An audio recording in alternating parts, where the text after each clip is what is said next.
Hello and welcome to Miniatures Rundown and Necromundown episode, whatever episode this is. It's time for vehicles. I'm Joshua. And I'm Mitchell. Cars, trucks, not trains, not automobiles. No. Or not planes. Not yet. We do have boats. We do have boats. We'll get to those. Vehicles in Necromunda. If we discussed this a little bit at the first episode where we talked about the types of campaigns you can play, one of the types of missions is Ash Wastes. And if you're playing in the Ash Wastes, one of the optional rules, although optional in air quotes, because it's kind of part of the game at this point, is vehicles. Shing. Probably the most recent addition to Necromunda, the most recent content addition, was the addition of vehicles. And vehicles come with their entirely own set of rules, movement, damage tables, and everything else. Yeah. So we're here to give you the breakdown on that because it can be a little overwhelming, but trust us, it is also worth it. Yeah. There's a reason that we've waited this long to introduce vehicles to you guys, because they can be, like Josh said, a little overwhelming. But they are worth it, because they're very fun. All right. Let's start with vehicle stats. What's the same as Ganger stats and what's different? Now, we talked a little bit about Ganger stats way back in our second video. We talked about Gangers. Vehicles are kind of the same. They have a few similarities. But also a lot of differences. First off, they do have move. Easy peasy. And it's the same. It's you move inches equal to the movement characteristic. But then your toughness, you have 3 toughness stats. Front, side, and rear. And this represents the toughness arcs on your vehicle. Whether this is different or not for each side depends entirely on what vehicle you're using. Right. Because some of them, it doesn't actually change. For example, on the standard light vehicle, it is toughness 3 in the front, toughness 3 in the side, and toughness 3 in the rear. Doesn't matter where you shoot it, it's toughness 3 all around. Right. But in the Cargo 8 Ridge Hauler, it's toughness 9 on the front and toughness 8 on the sides or rear. Very often in vehicles, it is advantageous to shoot it from the back. Right.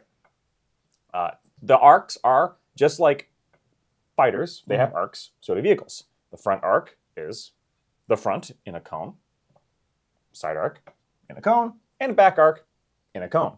Exactly like you think it would be. Right. This doesn't come up as much as you might think it does. It does not, no. But vehicles facing matters more than people. Yeah, mostly, yeah. Mostly for movement. Because with the exception of one vehicle type, the walker, and even the walker, it just gets around it with a special rule. Vehicles can't just move any direction like a person can. Yeah, they have to go directly forward unless they do shenanigans. Right. But we'll continue with the stats. Vehicles do have a hit point status. It ranges from 1 to 6. Yeah. And it's actually not hit points, it's hull points. Yes, you are absolutely correct. It's called HP, but it is hull point, not hit point. And they also are treated differently from hit points. That's the big one, right. Unlike people who just damage on a weapon equates to damage against their hit points, that's not how it works with vehicles, but we'll get to that. You also have what's called a handling check, HND, on your stats card. Handling, I guess I would compare it to initiative for fighters. Yeah, probably pretty close. Handling checks are checks you make when things are going bad, basically. Yeah. Handling checks can be forced by driving over rough terrain, driving off a cliff, driving off a ramp, and being damaged in a way that forces a handling check. You don't want to fail handling checks. No, they're very bad. Bad things happen when you fail a handling check. Yeah. In general, with one very notable exception, handling checks are better on smaller vehicles and worse on larger vehicles. Right. Handling is a 2d6 roll. You want to roll lower than the number. Yep, it's very similar to your mental stats for your most gangers. Yes. Vehicles have a save characteristic. It works exactly the same save characteristic as people. Yep, the only difference is it's not given by equipment or armor. It is just the vehicle's chassis has a save, and as far as I'm aware, you can't really edit it. Currently, there is no way to increase your save. Yeah. You can add toughness via one of the upgrades. You can add a hull point via an upgrade. But there is currently no way to make your vehicle's armor save better. Yeah, so you're just kind of stuck there. Yes, which is good or bad. Yeah. And then we get to the mental stats. Vehicles don't have mental stats. No. Crew does. Right. And let's talk about the difference here because it's a little weird. Vehicles are technically equipment. Yeah. Very technically. Equipment? In the broadest sense, yes. When you buy a vehicle, what you're actually buying is just the vehicle chassis. You also have to buy a crew, and the crew is the actual ganger. Right. The crew is the one who has a ballistic skill, and they only have ballistic skill. Vehicles do not have melee capabilities, period. I wish they did. But... Well, short of running into somebody, which, take a drink, we'll get to. They are also the ones who have all your mental stats. Yep. So, ballistic skill, leadership, cool, willness, and willpower, now called willness, which is what you call it if you have low intelligence, which is the last one. All of those are crew stats. There is one generic crew called the Scum Racer crew. Everyone has access to that. All gangs have access to the Scum Racer crew. Super cheap, really bad. 20 credits. It's your starter crew. Ballistic skill 4, 8 across the board for mental stats. Basically, they're hive scum. Different houses have access to their own crews as well. Or at least some of them do. Yeah, I was going to say most of them. That's not even true. This is the problem. Vehicles have not been fully released yet in Necromunda. Because some gangs have vehicles, and we'll cover those vehicles when we cover those gangs. The Goliath Mauler. The Escher jet bike is not a vehicle. It's actually a mounted vehicle, which we'll get to. Actually, we'll just cover that right now. Mounted things are motorbikes or Escher cutters. None of this applies. That is just a piece of equipment that gives your ganger 8 inches of movement. Or in the case of the cutter, 12 inches in fly. I think they're 9. 9 and fly. Yeah. The mount is the abilities and the stats on it are variant depending on the different gangs. But other than that, it's just equipment. It just edits your ganger, whereas this is an entirely different model. Orlok have their little buggies that came in the Ashway starter kit. That's a light vehicle. And that's it. That's currently all we have for vehicles. Yeah, because... Cawdor got their little, the wrong trousers. But the wrong trousers are just, again, mounted equipment. They're not a vehicle. They don't behave like a vehicle. They just are, they give you the mounted condition. Are there really only 2? Yeah, I think you're right. And the Nomad Bugs are, mounts. Also mounts. So currently... Van Sar, Dalak, they don't have a vehicle at all. They also don't have a vehicle crew at all. The Dalak one does. Dalak do have a crew now? Yep, it got put out in a free PDF online. Oh, right. I forgot about that. Van Sar still doesn't. Van Sar does not. Palanite Enforcers do not. Even though they were in an Ashwaste book, still did not get a crew. Correct. Escher did, despite the fact that their cutters are not vehicles, they did get an Escher crew. Goliath have a crew. Orlok have a crew. Cawdor have a crew. Cawdor has 2 because they have their Redemptionist and their regular Cawdor. On fire crew, not on fire crew. The other thing to note about crew in particular is that the crew is what gains the experience during a game, not the vehicle. Correct. So you can swap vehicles for a crew if your vehicle gets totaled or your crew dies one way or the other. You can add a new crew to a vehicle, or you can add a new vehicle to any crew. Right. So if you have a really experienced, leveled up crew, you can put him in a tank rather than his light vehicle. And every crew starts with ballistic skill 4. Yeah, all across the board, all of them. So you do want to get that experience. Yes, definitely. Super Very important about crew as well is that the ones that are gang specific have the gang fighter rule. Yes. If you remember our video about gang creation, you need a number of models with the gang fighter rule equal to or greater the number of models in your gang that do not have it. Champions don't have it, leaders don't have it, hired hive scum don't have it. Right. So this can affect gang creation because if you have access to a house crew, Escher, Orlok, Goliath, Dalak, Cawdor, those count as a gang fighter. Which means you don't have to balance them out with another gang fighter. But if you're playing anybody who has to hire a hive scum crew, that counts against your maximum number of folks who don't have gang fighter. Yeah, so those count as champions. Right. In that aspect, which can be very rough. Right. Especially at the start of a campaign. One last note on crew, the Cargo 8 Ridge Hauler has its own specific crew, the Guild of Coin crew. It can only be hired for the Ridge Hauler, and it can only ever drive a Ridge Hauler. That is not true. It's not? The Ridge Hauler can only have it as a driver, but it can drive anything. Really? Yep. I missed that part. I don't think you would because it's just more expensive. It's better mental stats Yep. and 35 credits, so 15 credits more. So yeah, it's usually not worth it. Okay. But they are out there. It does exist. In the last campaign, I hired one just because I was like 10 points short of my minimum. Mm-hmm. So I was like, oh. The Guild of Coin Crew also counts against gang hire. Yeah, they don't have gang hire. Yeah. Anybody can hire them except for Ashwaste Nomads. Ashwaste Nomads cannot hire a Guild of Coin Crew. Ashwaste Nomads cannot hire the Hive Scum crew. Yeah, they can't have any vehicles. Ashwaste Nomads do not get vehicles, period. Very sorry. Everyone else does, though, including Corpse Grinder Cults and Chaos and Palanites and... Ogren. Now I have to bash an Ogren crew. I don't know what to tell you. All right, put it on the board. Bash ideas. Yeah. So that's the stats. You have your crew stats and your vehicle stats. Yeah. Let's talk damage and the way damage works against vehicles, because it's a little bit different. That is true. And the reason we're discussing this now is because when we discuss things like movement, collisions, and equipment, this contextualizes all of that stuff. So, when now, vehicles do damage the same way as everything else. Yes. They have guns on them, they shoot, they take actions, they go bang, bang, and damage happens. When vehicles take damage, though, what happens is that same thing as usual. You have to roll to hit the vehicle. You have to roll to pass the vehicle's toughness. The vehicle gets an armor save. And then something magical happens. Or rather, something very annoying happens. Yes. Instead of, let's say I did 1 damage to your vehicle. Say I shoot your little rock grinder here with a auto gun.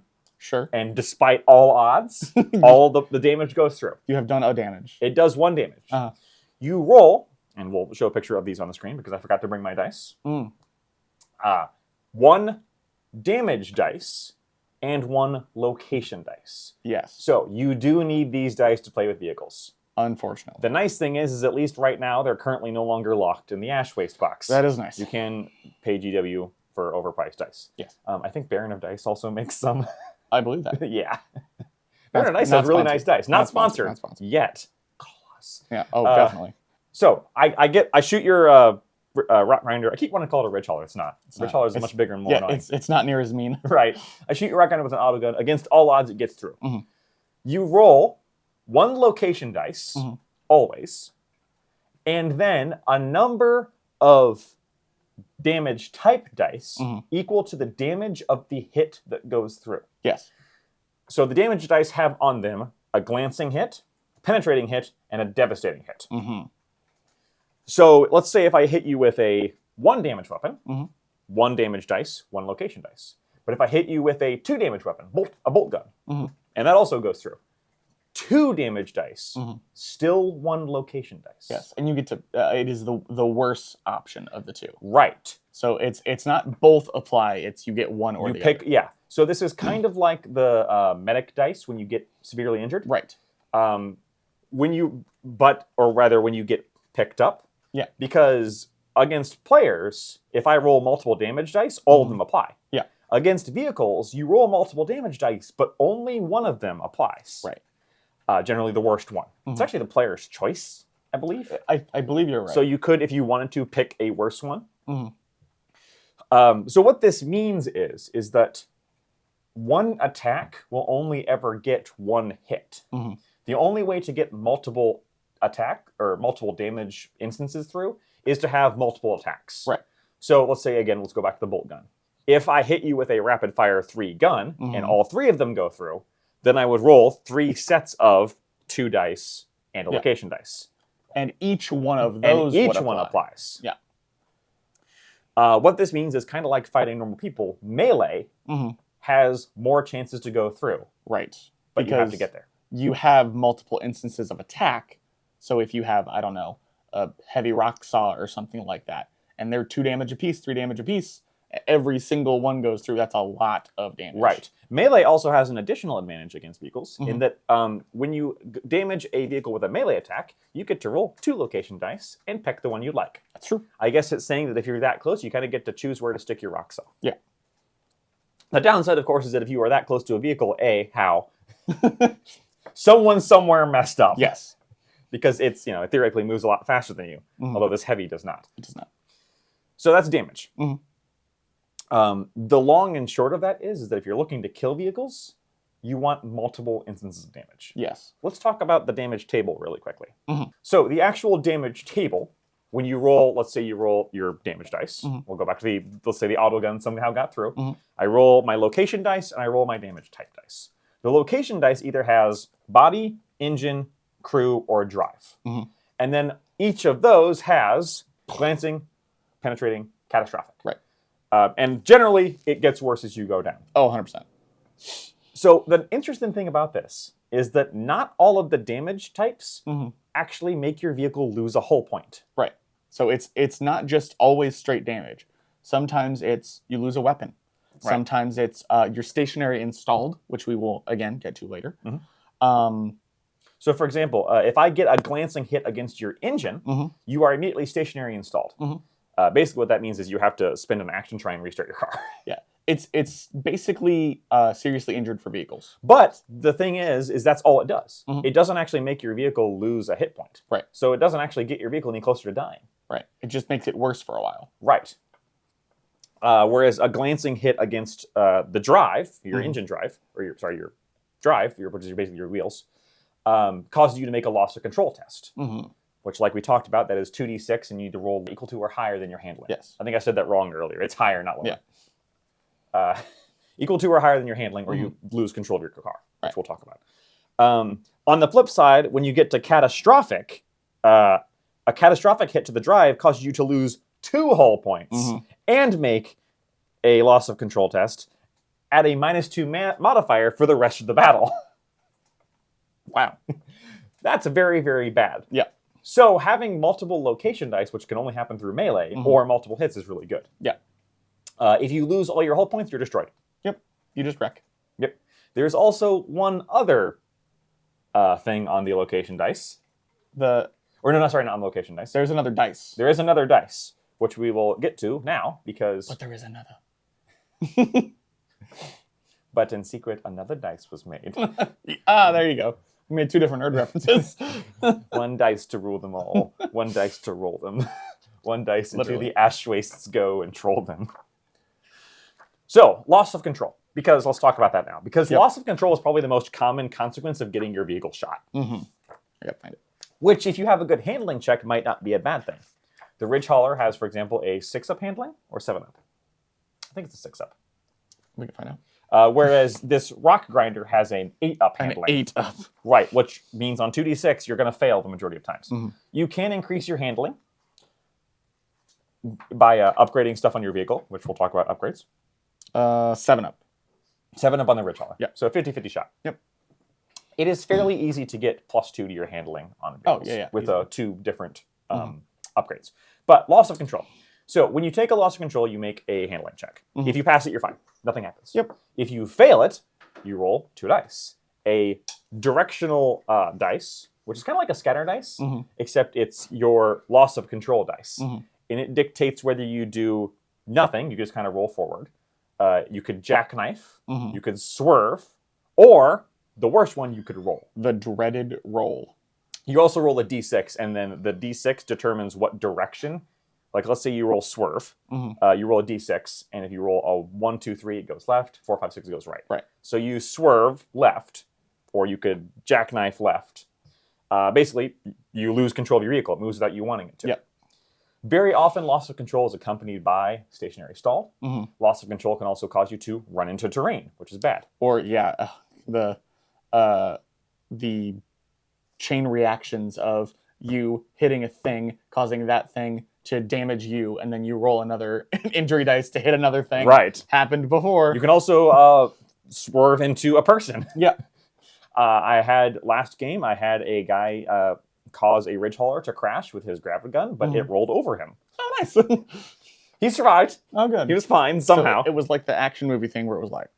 Yeah, except instead of going over him like in Batman, it just kind of hit him. Flattened him. Right. I'm okay. The worst thing that can happen, though, is the roll. Yep. Because when you roll, your vehicle's destroyed. Yep. It doesn't matter how many hull points you had. Doesn't matter what else was going on. It's dead. Basically, your vehicle literally rolls and flips over and is destroyed.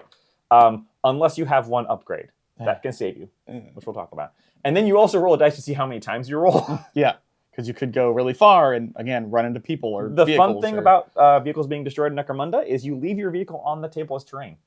It screwed me in the last game that I played because we were doing rolling roads in which the table moves as you go, and it got in my way. Yeah. So I had to get around it. It means it can be cover. Yep. It can be in your way. It can be an obstacle for you to crash into. Yep. So, and then finally, there's also nerve tests in breaking. So your crew has willpower and cool check, just like normal crew. And just like normal gangers, if things start going south, either mostly when people around them die, they can take a break test. If they fail the break test, just like a normal ganger, they try and leave. If they fail a cool check and they bottle out, they leave, the vehicle stays there. There is actually something that is slightly different for when a vehicle is destroyed. Rather than the normal 3 inches, you have to check for everybody within 6 inches of it. Yes. Which is a big deal, because I'm assuming it is a lot scarier when your big giant vehicle goes down than when your little, like, buddy with no armor. Sure, but when my little buddy on no armor on his Orlok quad goes down, I don't really think I should have to be worried about that. I mean, apparently you do. Like, he was sitting like this on his harpoon gun and took a bolt to the face. Yeah, no wonder. So basically, it's harder to kill vehicles for a lot of reasons. In addition to their innate higher toughness on everything that's on a light vehicle, they also just can take more damage because there's a pretty decent shot that even if you damage them, they won't actually... Yeah, they might not even take a hull point, let alone damage. They can keep trucking. The pun intended? No, it wasn't, but now it is. Now it is. The other side of that, though, is that it's also easier to make a vehicle swerve and do things it doesn't want to do. Speaking of things you want to do, movement. Vehicle movement. Vehicle movement behaves a bit like gangers. So we have our rock grinder here. I guess we should just talk about the actions a vehicle can take. Yeah. So, like a ganger, vehicles can take actions when they activate. Yeah. And they get 2 just like every ganger. Yep. And the same thing, you activate them, they can't activate anymore. Yeah. Simple, double, basic, all that stuff. Vehicles cannot benefit from Overseer, as far as I understand. Because Overseer says fighter. Right. And it is specifically, so there's vehicle, fighter, and then model. And model is both of them. Right. But if a rule specifically says vehicle or fighter, it can't affect the other. Correct. And there are a lot of things that do that. Yeah. So, just like a normal ganger, you get 2 action points, let's call them. Sure. And you can move. The rock grinder has a movement of 5 inches. The difference is that whereas a person can move in, 360 degrees of movement, they do have a facing, but that actually doesn't matter much except for for line of sight, for shooting, and like backstabbing. Right. Yeah. But kind of like how for facing, when you activate your character, you can move them to any facing for free. A vehicle can make a 90-degree movement before, during, or after each movement that it makes. Yes. So our 90-degree rotation. Yes. And there are templates for this in the Ashways box. But let's say I wanted to move him. I could just move my 5 inches and then turn up to 90 degrees. Yep. So, but I could also turn 90 degrees and then move. Or turn not quite 90 degrees and then move. But you can't kind of do, Yeah. You can't kind of do whatever. Right? No 40K'ing in my Necromunda. That's a great point. If you're used to 40K or many other vehicles, the movement of vehicles is much more restrictive. Yeah. If you are a walker vehicle, which is a vehicle type, you can make 2 of those. Yeah. Which means walkers are very, very maneuverable. The important thing is that just like for characters, a movement is a simple action. Yep. Which means you can do it twice. So you could turn 90, move, turn 90, move, if you wanted to. Or at any point during that, rotate however you'd like. Yeah, to go around a building or to not hit your own guy with your ram or whatever. Yep. Vehicles get cover just like normal fighters do. And it works exactly the same. Half cover, -1. Yeah. Full cover, -2 to hit. There's something called hull down, which doesn't come up very often, but it's basically when you can't see the whole edge of the vehicle that you're in, you can't shoot it. Right. That's basically what it means. Even if you could see like another part of it, you can't shoot that. Right. But it doesn't come up very often. If you're a World of Tanks player, that's a familiar thing to you, I guess. But otherwise, yeah, that very rarely comes up. especially considering that Ash Waste doesn't have nearly as much terrain. Yeah, it specifically tells you to put less terrain on the board compared to sector mechanics. Very often vehicles will be getting partial cover, Yeah. but very rarely are you getting full cover because it's very hard, well, at least for large vehicles. True. Small vehicles, maybe you can hide behind a shipping crate. Sure. Like an Orlok quad can kind of stick behind a shipping crate. But let's talk about some of the unique things that a vehicle can do. Shooting works the same. Yes. You can spend an action to shoot. You can spend an action to aim. But there are different kinds of shooting because there are different kinds of guns on a vehicle. There's two types. Crew operated, which basically means that the gun is operated by the crew on the vehicle. AKA the vehicle itself. Right. But there's also passenger operated weapons. On the rock grinder here, this little mining laser is an example of a passenger operated weapon. The only way that gets to fire is if there is another guy that you have put on there riding shotgun to actually man the gun. We'll use a little discount Skitari there. He totally fits, I swear. When you shoot weapons in a vehicle's action, you can only fire crew weapons. Right. Passenger fired weapons are part of the passenger's activation, and he has his own thing. He can still aim when he shoots with it. He has to be within an inch of it, but it basically counts as like a well-mounted gun. So we're going to talk about crew weapons right now, because passenger weapons is basically that's a thing that a passenger can do. What's a passenger? We'll get to that. Yeah. There's two different shooting options. There's shoot, in which you can shoot one gun, including your crew has a sidearm, or may take sidearms. So you can absolutely put your pistol out the window and drive by somebody. And you do get to move up to half of your movement when you do that. Right. That's move and shoot. Yes. But there's also fire all. Yeah. Fire all fires all the crew guns on your vehicle, but it takes a full action. If you aim, which gives you +1 to hit, just like normal, you cannot aim and move shoot. Right. You can only aim and then fire all. So if you choose to aim and shoot, basically you're not moving your vehicle that turn. But you can also halvesies it. You can fire one main gun while moving half your total distance. And you cannot do that twice. Right, because that is a basic action. Just like shooting with characters, you can only shoot once. Either shoot all your guns or shoot one gun. And move. Worth noting, just like main characters, if you have multiple weapons, you declare all your shots at the same time. Yeah. You don't say, okay, I'm going to shoot you with a heavy stubber. Oh, I didn't kill him. I'll shoot him again with a heavy stubber. No, if you have 12 heavy stubbers on your vehicle for some reason, you declare what every single one is shooting. And then start rolling dice. Yeah. Just in case stuff happens. Very similar to 40K in that regard. Yeah. Similar to everything else in Necromunda. All right, so we've got shooting. What other special things can vehicles do? We have ram. Right. So your vehicle doesn't have melee weapons because it is the melee weapon. If over the course, do you have Mr. Skitari? I do. How about Mr. Orc? Mr. Orc. We'll run over Mr. Orc. We've got Mr. Orc here. If during the course of a move, you run into somebody, you can do damage to them. Yep. How much damage you do is based on how fast the vehicle can go.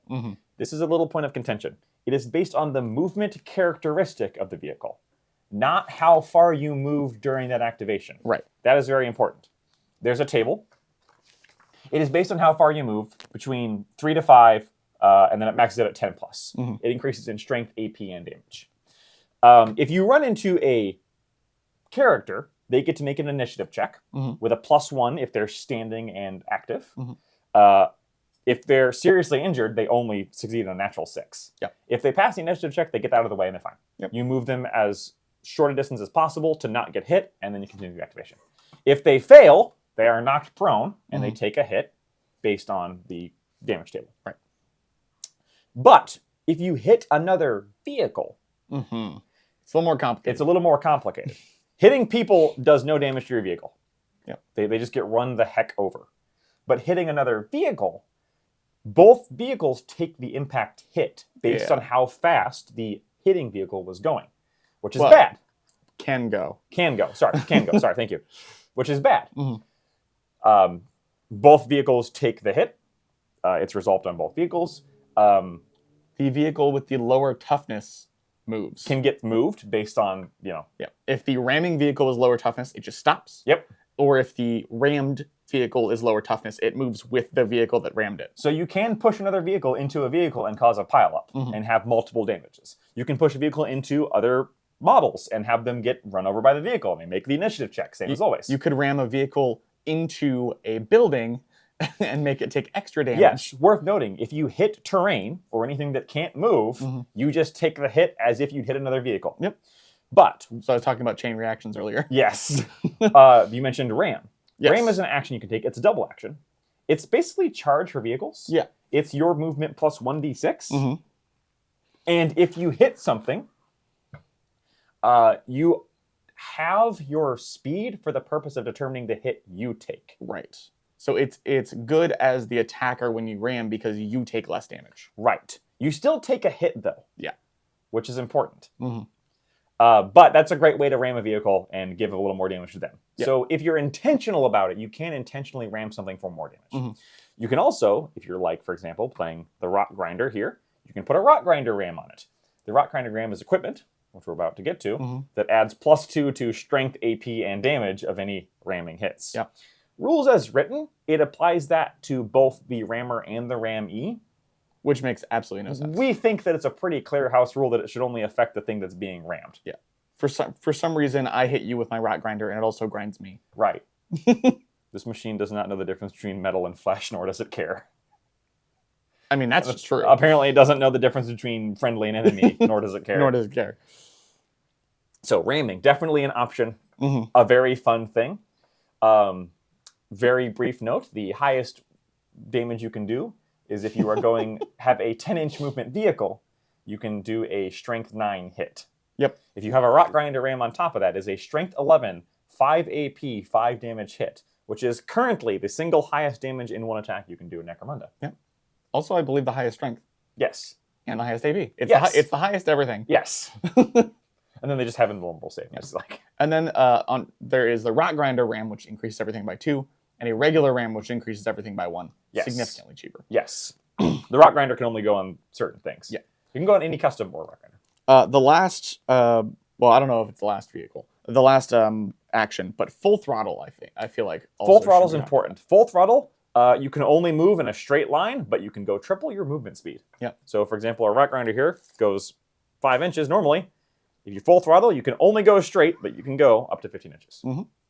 It's very similar to the skill sprint. Yes. Where it's like a double action to move triple your movement, I think. Yes. But that one's not in a straight line because it's not a vehicle. Now, worth noting, if you hit something, you still only use the 5-inch movement, not 15 inches. Yeah, it's whatever your speed is, again, not how fast you're breaking. Full throttle is not the poor man's ram. Right. Much would be like it to be.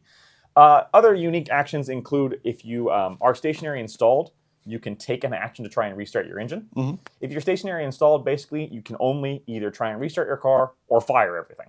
Like, you can still shoot. It doesn't ruin your car. And then there's also some other small actions for example, if your character is broken, they'll either run for cover, which is called break for air, or if you're stationary installed and you're broken, you will do what's called a burnout, where you like try and restart your car and it gets worse and it makes smoke clouds. Yeah, which is very flavorful. Yes. I don't think I've ever had that come up. Nope, neither. I don't think I've ever had a vehicle break. Nope. I've never had a vehicle fail a nerve test. I've had them fail cool checks in bottle, but I've never had them fail a nerve test. Yep. All right. Vehicle equipment. So, vehicles, just like people, can get weapons, war gear, and equipment. Just like any character, when you make a vehicle, whether it be a house vehicle, a custom vehicle, or one of the discrete vehicles like the Rock Grinder, there is a quote-unquote house list that you can put on at creation. At creation, yeah. And then there is an extended trading post list that you can use at any time. Right. And that works exactly the same as normal equipment. Yeah. With one very large difference. In normal Necromunda, on people, once you give a guy a weapon, you can't take it away from him. He has to die. Vehicles, though, you can swap weapons freely. As much as you want. Yep. You can put them in your stash and take them off and put them back or whatever you want. You can have a mining laser on your light, and then you don't like your light anymore, you sell that and put it on your heavy. Yep. And same thing with equipment. You can take equipment on and off. Yep. Doesn't matter. There's lots of equipment. We're going to do a much deeper dive on that much later. Yep. But the main different thing you need to know is that there's trading post and house creation. There's also a difference between war gear, which works the same way as normal war gear, and vehicle upgrades. Yeah. Upgrades, they're depending on the chassis that you have. You have a limit to the amount of upgrades you can take. There are body, drive, and engine upgrades. And for example, this rock grinder, I say, for example, this rock grinder, and then I'm not on the right page. For example, this rock grinder can take 3 body upgrades, 3 drive upgrades, and 3 engine upgrades. So 9 upgrades at once, and then any number of war gear, depending on what's on the list. And it goes all the way down to lights, which I think can take 1 of each and then 2 body, I believe. Yes. So yeah, it varies depending on the chassis. Generally, bigger chassis have more upgrade slots. Yep. So upgrades are your things like your rock grinder ram, spikes on your tires to give you +1 handling. There's an anti-grav upgrade you can put on that changes your vehicle locomotion type to skimmer. Speaking of which, we didn't mention locomotion type. We probably should. There's 3 types, technically 4. There's wheels, treads, walker, and skimmer. Currently, no vehicles start as skimmers. Right. Skimmers don't have fly. Holding on to Bansar. Yeah. Skimmers do not have fly. Right. It's not like 40K either. What skimmers have is they ignore difficult terrain. But if you stop on it, you still take a hit. Tires are the fastest, but if you drive over difficult terrain, you have it halves your movement, which is very bad. Yeah. Treaded vehicles, tracks, you lose an inch of movement from your normal chassis, but you ignore difficult terrain. Yeah. Even if you stop on it, everything's fine. And then walkers are also just generally slower, but walkers can execute 2 90-degree movements every time they move, which means that essentially a walker can do 180 at will. Yeah. Which is, very maneuverable. So upgrades, super important. It ranges from fun things like the rock grinder ram, tire claws, an engine that can make you 2 inches faster but might make you take a whole point. Flames that shoot out your sides. I like the explosive ram is also the fun. Explosive ram. It's a once per game. You hit something, they take a strength 5, 1 AP, 2 damage hit. Yeah. Spikes on the body, so if somebody jumps on your car, they take a damage hit. There's a whole bunch of cool stuff. Headlights that allow you to see farther. Yeah, I like that upgrades his headlights, but yeah, you're right. Worth noting that speaking of seeing farther, because Ash Wastes does have visibility rules very commonly. You can put infrared goggles or photo goggles on your vehicle crew, and doing so allows them that extra 9 inches of visibility. Yep. Also respirators for a similar reason, like there's some weather conditions that can affect you if you don't have a respirator on. And then perhaps one of the most important upgrades you can put on is transport capacity. Yeah. Let's talk transporting. So there are 2 types, there's 3 types of transporting. And it works a little bit differently than 40K. There's no designated transport or anything like that. Right. Number 1 is an upgrade called transport bed. And transport bed needs to be visually represented on the model. And what transport bed means is that literally a guy can stand on the vehicle, and when it moves, he moves with it. Yep. As long as you can fit guys there, that's how many people go in your transport. And it is literally if it fits, it sits. Yep. There's no transport bed but 20 people. No, it's just your model has to have a place to put him. Yep. He has to be able to fit there. If it can't fit there, it can't fit there. So, it's hard to find a vehicle that can fit an ambot. Yeah. But if it can, you can transport it. Yep. If you're not on a transport bed and the vehicle moves, you have to take an initiative test not to fall off. Yep. Which could be bad. Yes. Because now you're by the wheels. Yes. And you could fall off and then it jackknifes and rolls over you. I've seen it happen. Yeah. There is also a transport cage. This is more like the traditional transport with most war games, where they use an action to get in, and then the vehicle does all its stuff, and then while they're in there, they can use an action to get out. Yes. And like in 40K, you can't shoot while you're in there. You can't do anything while you're in there, but you also can't be shot. Right. If you're on a transport bed, and let's say I hit this with a template weapon, it'll hit the guy too. Yeah. But a transport cage protects the models inside from any shooting. Right. That's the main difference. If the vehicle is wrecked, there is a mechanic for you need to pass a check to get out of the vehicle. Right. It's actually not that hard to pass, It's all not. things considered. I think last time I burned your Torox when it had 3 guys inside. Yep. All of them got out fine. I think they are automatically pinned unless you pass a test and then they're standing. Right. So it's not that bad. Yeah, it's pretty difficult to take damage from your vehicle being destroyed. unlike in 40k. Right. And then the final one was added with Vaults of Temenos. Yep. I always forget what's called. I think it's firing cage or firing slots. It's basically the same as a transport cage, except you can also shoot. Right. That one does have a hard number. Same thing with the transport cage. It has a hard number of people you can fit in there. The transport cage is there's a small with 3 people and a large with 6 people. Right. And same thing with the firing ports, basically. Yeah. It debuted with the Kronos Ironcrawler, which is the massive Forge World tank in Necromunda. They somehow made the Ridge Hauler even bigger and tougher and scarier. Yeah, but they priced it appropriately, so it's okay. Yeah, we'll see. Stay tuned for that episode called "We Hate the Cargo 8." But that one is like a transport cage, but your models can shoot out of it. Yep. You can only shoot basic and specials out of it, though. Yeah, which is interesting. I like that because that means no hiding in your vehicle with a heavy bolter and raining hell upon them. Or a las cannon. You want to do that, you got to get your butt out there and be shot at. Yeah. Now, it is absolutely a thing you can do to take a cargo 8 ridge hauler, which has built-in transport beds on the top and sides, load it up with guys, and have a party bus where you just roll around. The party bus is coming, and everybody hates it. And everybody's running. Yeah, everybody's running from the photon flash grenades that are the hard counter to that strategy. Yeah. As our friends of the show, Sean and Brian, learned the bad way. If you put a lot of guys in template range, all someone has to do is hit you with a template, and everybody on there gets hit. Yeah. Kevin learned that the first time I shot him. Yes. Yeah, I did that to Kevin once, and he never, ever did it again. Yeah. The more you know. The more you know. And that's it. That's it for the basic rules of vehicles.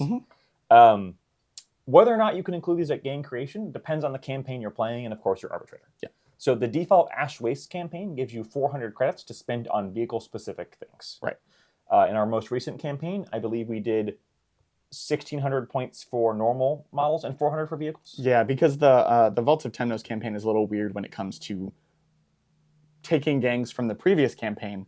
They're just like, oh yeah, take the whole gang, and it was like 8,000 credits. Sean had a lot of points. So we had to pare it down a little bit, and we kind of made an in-between. But yeah, most of the campaign, I think all of the campaigns they've come out with since, which is Ash Wastes, Temenos, and the one that was before Temenos that I can't remember. Cinderrack Burning. All had 400 points specifically for vehicles and mounts. Right. Or mounted characters if they come with mounts. Right. So which the only mounted characters currently are Vespa, who is an Orlok bounty hunter, and the Stormcaller from Well, I mean the Buggy Boys. The Dune, the regular bugs. Oh, those two. Those count. The prospects. Yeah. And now, of course, the Hodor. Yeah. Wrong pants. Well, again, because they're just mounts, so you can take them on or off the mount. So it's similar to the Escher ones. So, closing, were vehicles a good addition to Necromunda? I think they changed the game a lot. Because between that and the visibility, I think is another big change. But vehicles added the need for something that wasn't in the game previously, which is hard armor killing. Right. Where you could you could take Ambot, and he's 3-up armor and strength and toughness 5. Strength and toughness 5, and he's pretty hard to put down. Now, there's 9s and 10s out there. Not even counting the Ridge Hauler. The Ridge Hauler is its own problem. Let's ignore that for a second. Yeah. Can you tell we don't like the Ridge Hauler? This baby right here is, I believe, toughness 7 on its front and side and 6 on the rear. Right. And there is a very cheap vehicle upgrade to increase the toughness by 1 on all sides. On all sides. So, and it's very easy to get 8, 8, 7. If you have toughness 8, a Melta-Gun, one of the more terrifying things in the Underhive. Yep. A Melta-Gun is wounding you on a 4. Yep. A Las Cannon, which is a strength 9 or strength 10. I think it's strength 9. Yeah. In this. Wounding you on a 3. That's about, it's like basically Las Cannons or go home. It changed like I said, it changed the game. You need some armor cracking in an Ash Waste campaign.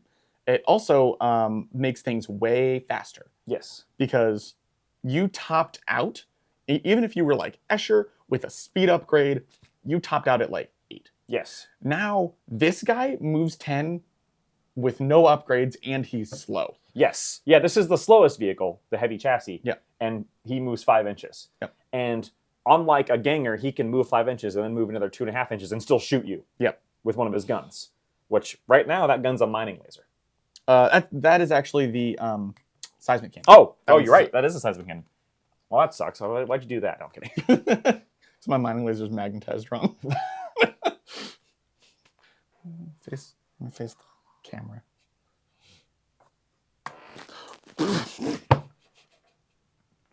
Okay.